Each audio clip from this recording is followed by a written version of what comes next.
Não há nada errado em abraçar a causa da sustentabilidade, da higiene natural, dos cosméticos caseiros. O erro está em agir de forma irresponsável. Oi povo, here's Johnny, e eu sei que você provavelmente chegou aqui pela frase na thumb do vídeo. E não é clickbait, eu realmente estou há 9 meses sem usar desodorante. E eu prometo, eu não sou nojento. Eu vou explicar tudinho pra vocês, mas antes eu preciso situá-los sobre uma realidade.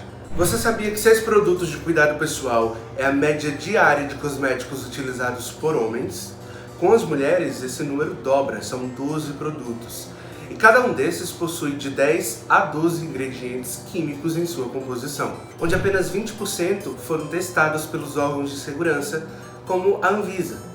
Isso quer dizer que não sabemos as consequências reais que muitos desses produtos podem trazer à nossa saúde. Alguns desses ingredientes são cancerígenos, outros contêm substâncias alérgicas, outros podem afetar a parte endócrina do nosso corpo e alguns até nosso sistema reprodutor. Sim, interferir na sua fertilidade. Sem contar, claro, o impacto ambiental negativo que essa cadeia produtiva acarreta.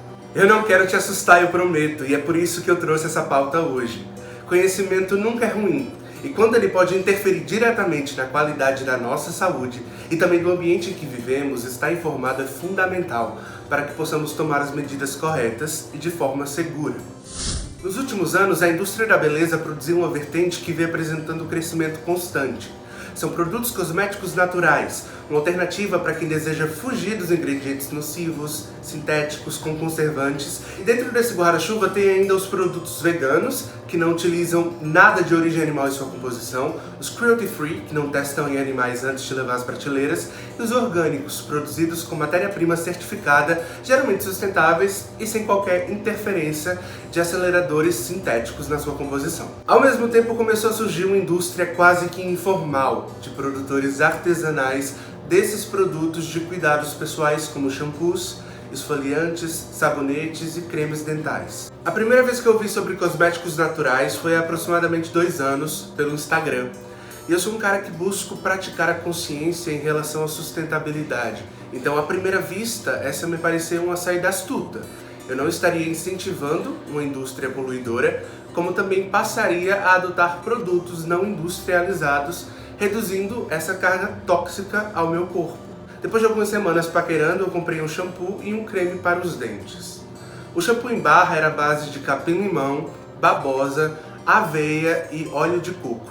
Quase não tinha cheiro, produzia pouca espuma, e eu sei que espumar não interfere em nada na limpeza, é mais uma questão de aspecto, né? Tradicionalmente, somos criados a acreditar que se um produto faz muita espuma, está limpando mais, quando não é verdade. A barra durou cerca de 2 meses e meio e, embora eu more numa cidade de praia, nunca entro no mar. Calhou de eu viajar para Fernando de Noronha e estar usando o shampoo em barra. Não dá para não entrar no mar em Noronha, né? Mesmo com a salinidade, o produto se comportou bem. Eu sentia os fios um pouco mais duros após a exposição à água do mar do que quando eu utilizava industrializados. Mas a limpeza parecia eficaz. A barra me custou R$22, não era o melhor dos preços, mas talvez o melhor custo-benefício. Quanto ao gel dental, era produzido com óleo de coco e bicarbonato de sódio, e eu usei por cerca de 1 mês, aquela mistura que tinha um gosto péssimo. Diferente do shampoo, eu não sentia tanta eficácia.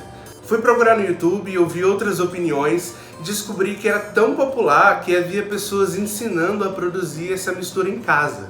Publicações falavam também sobre produtos à base de carvão ativado, que também serviria como clareador dentário. Carvão nos dentes.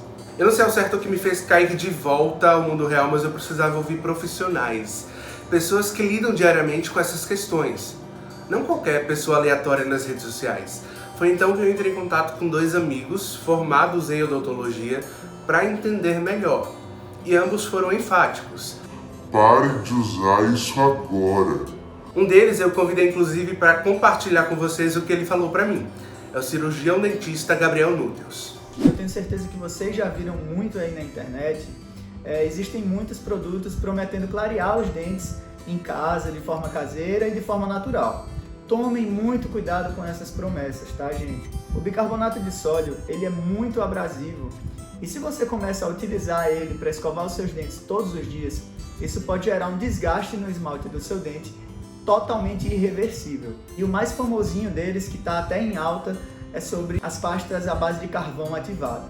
E igualzinho, como eu falei, do bicarbonato de sódio, acontece com o carvão. Por quê? Porque ele é muito abrasivo e ele dá uma sensação de limpeza maior por ele ser abrasivo demais no teu dente. Então imagina, você tá passando abrasivo com força, muitas vezes com força, com a escova, esfregando aquilo contra o teu dente e aos poucos ele vai tirando o esmalte do teu dente. Isso daí, no longo prazo, pode trazer sérios malefícios.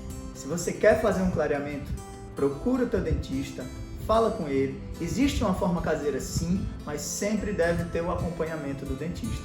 Não caiam nessa de estar acreditando em tudo que é mostrado na internet, porque muitas vezes existe uma desinformação muito grande por parte de quem está fazendo aquele produto, por parte do influenciador que está promovendo aquele produto. Eles não sabem do que estão falando, então é sempre muito importante você consultar o teu profissional, o teu dentista, antes de usar qualquer produto ou fazer qualquer técnica dessa. No anúncio desse gel dizia que o produto era livre de flúor, que por sua vez era um químico tóxico e que matava as células.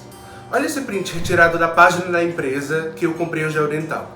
Em uma pasta de dentes convencional, a quantidade de flúor suficiente para matar uma criança de 10 quilos. Vamos recorrer novamente ao Gabriel? Qual a quantidade de flúor que tem que ter no creme dental? Sempre acima de 1.100 ppm de flúor. Se você pegar qualquer creme dental, você vê na embalagem, ele vai dizer lá a quantidade que tem de flúor. Então, será que existe algum substituto para o creme dental que seja menos industrializado ou que seja natural? Sendo bem honesto para vocês, eu desconheço e eu não indicaria nenhum. Uma coisa que eu não poderia deixar de citar aqui para vocês é que muitas vezes as pessoas que estão procurando hábitos mais saudáveis ou produtos menos industrializados, produtos mais naturais para usar em casa, elas acabam polemizando um pouco o uso do flúor no creme dental. O flúor é de extrema importância para os seus dentes. O flúor, ele deixa o dente mais forte e ele ajuda a prevenir e combater as cáries. Os hábitos mais saudáveis que você pode fazer aí de casa para a tua saúde bucal é simplesmente continuar escovando os dentes com o creme dental industrializado, o creme dental que a gente conhece com flúor, utilizar o fio dental e visitar o teu dentista regularmente. Espero que eu tenha ajudado vocês. E é isso. Muito obrigado. Me segue no Instagram, @GabrielNutas, e qualquer dúvida eu estarei à disposição. A desinformação é realmente preocupante. Por mais que existam cosmetólogos, pessoas capacitadas a auxiliar nesse processo de naturalização desses produtos, nós não podemos garantir que essas pessoas à frente desse mercado ou nos ensinando por sites e vídeos na internet são a fonte mais segura. Consultar um profissional é sempre a melhor decisão. Tal produto até pode ter sido efetivo para alguém, mas cada organismo responde diferente a estímulos diferentes. Eu posso usar um produto natural, por exemplo, de canela, e não acontecer nada. Já minha irmã pode usar o mesmo produto e ter reação alérgica. Foi então que eu optei por parar de usar os produtos dessas empresas que se apresentam como de biocosméticos sem indicação de um profissional de confiança. Aliás, o mesmo gel dental de bicarbonato de sódio e óleo de coco também era indicado como desodorante. Eu sempre me preocupei muito com a ação do alumínio na obstrução diária dos meus poros e também com as constantes alergias nas axilas. Então eu busquei minha dermatologista e ela me acompanha há anos e eu queria saber sobre possíveis substituições menos danosas e ela me apresentou ao leite de magnésia, que eu já até tinha visto em alguns desses vídeos, mas preferi também não arriscar. Ela disse que indicava até para pré-adolescentes, para substituir como desodorante. Venho usando desde novembro do último ano e me adaptando muito bem. Estou livre dos químicos de pelo menos um desses cosméticos, economizando financeiramente, já que um antitranspirante durava em média 15 a 20 dias a um preço de R$10, e o leite de magnésia, um frasquinho de 350 ml, dura uns 90 dias ao preço de R$13. O movimento em busca de soluções mais naturais para cuidados com a pele está cada vez maior e isso é excelente.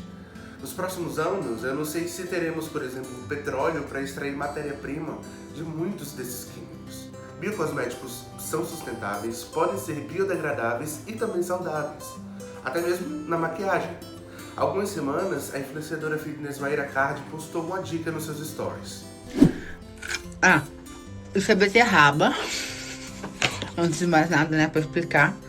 Eu passo isso na boca. Vocês já me perguntaram várias vezes que batom eu uso. Eu não uso batom. Eu passo beterraba na boca. Eu sempre mordo a beterraba. Tem esses lip tint que vocês gostam de usar? Então, eu acho que ele é muito tóxico porque tem corante. Então, eu passo beterraba. Muitos seguidores criticaram Mayra por dizer que cosméticos são tóxicos, mas fazer cirurgias plásticas com próteses sintéticas. Mas uma coisa não dá pra negar, a beterraba realmente é uma solução natural, sustentável e prática para a coloração dos lábios. Com pequenas atitudes como essa, que podemos iniciar a consciência no tema e rever nossos conceitos. Mas é preciso agir com responsabilidade sempre. Não é porque um produto é natural ou anunciado como natural que obrigatoriamente vai responder de forma positiva ao nosso organismo.